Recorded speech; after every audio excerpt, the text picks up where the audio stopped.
What's good? What's good?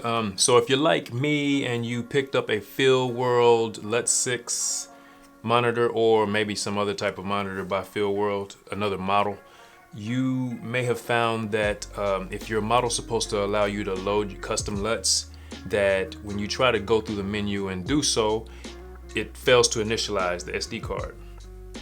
Found out what the problem was. One of the things you need to do is format your card in a format that the monitor can read.